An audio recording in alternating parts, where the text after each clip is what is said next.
Crusader genre in general is amongst my favorite to work on, mostly because it allows me to explore a lot of exotic instruments and mysterious sounds that I don't often get the opportunity to play with.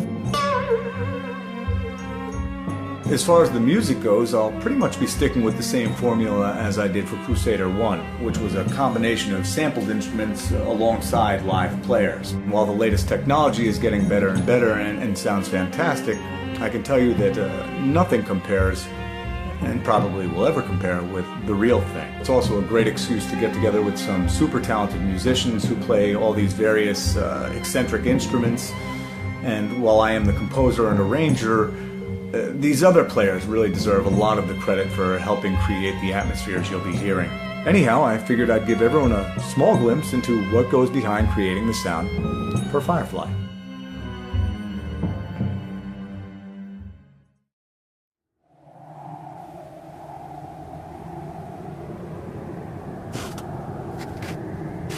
I believe every studio should have a giant wall of beer cans in it. And over here is arguably the greatest sound effects prop ever invented. I'll bet that guy's pretty rich. My favorite tax write-off. This big area is what is referred to as a live room, and basically I use this space to record ensembles, large groups of people. Certain instruments sound better recorded in a larger space, and I also do a lot of sound effects recording here. And then we have the door.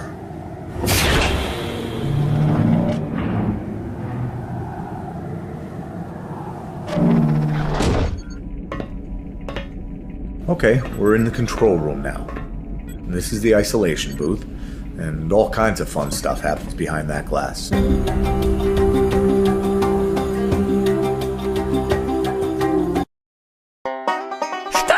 You sissy Mary!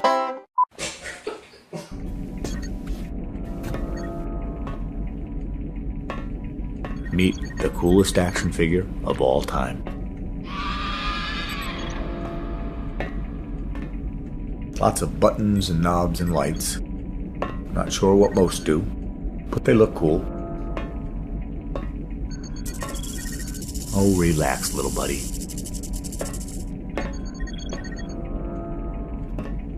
And that's about it. Oh, and here's the original mandolin used on the very first Stronghold.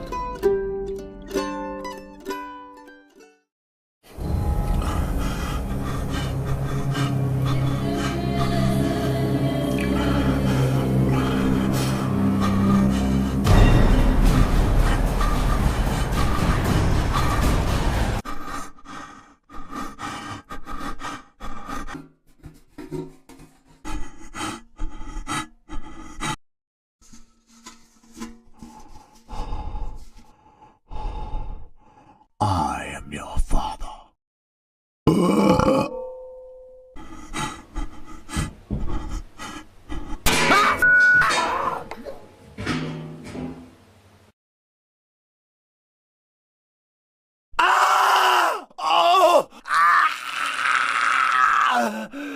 A lot of people die in various ways in the Stronghold games, and while I'm a non-violent guy, I confess to finding myself darkly entertained working on this component of the audio.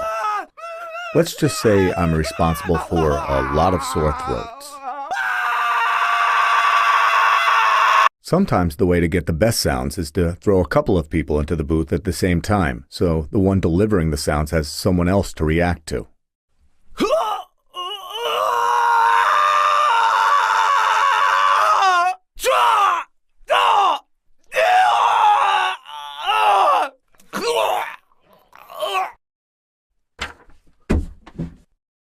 Okay, here we are. Here's one of my favorite recipes for making the bloody, squelchy sounds. A wet towel.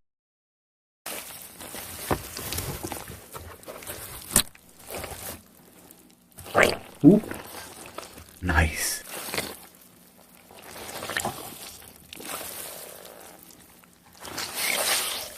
Oh, that sounds like a spleen.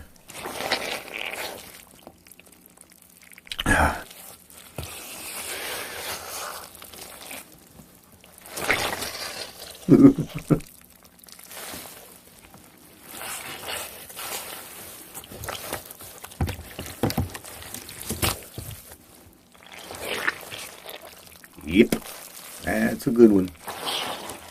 And finally, it all gets layered together for some good old-fashioned medieval sweetness.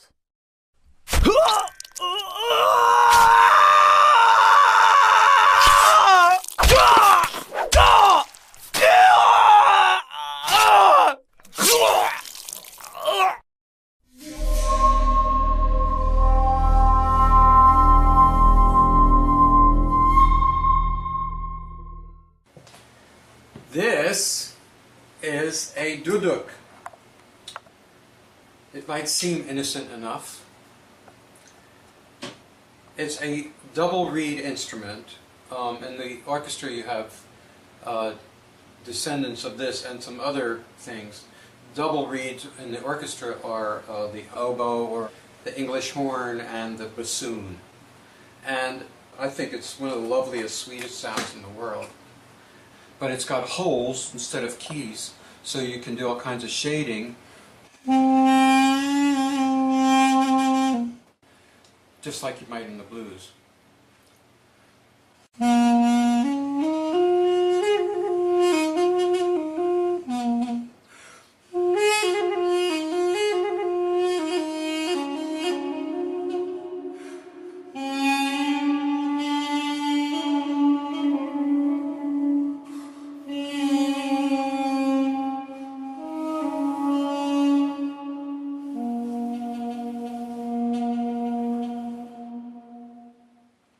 Duduk.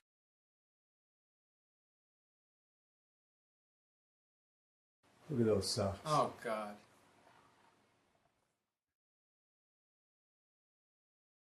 Here's a quick demo of a technique known as key switching. Key switching allows a composer to squeeze a lot more expression out of his sampled instruments, and it works like this. Each of the blue keys on the left side of the keyboard represents different articulations or playing styles of a particular instrument. If I press one of these keys, it makes no sound, but it instantly remaps the entire keyboard with a new set of samples. So, for example, on this flute sound, hitting the low D sharp will map the keys to play samples that have no vibrato. Hitting the low C will bring in an entirely different set of samples that do have vibrato. And other switches offer additional nuances that this instrument might make in the hands of a real player.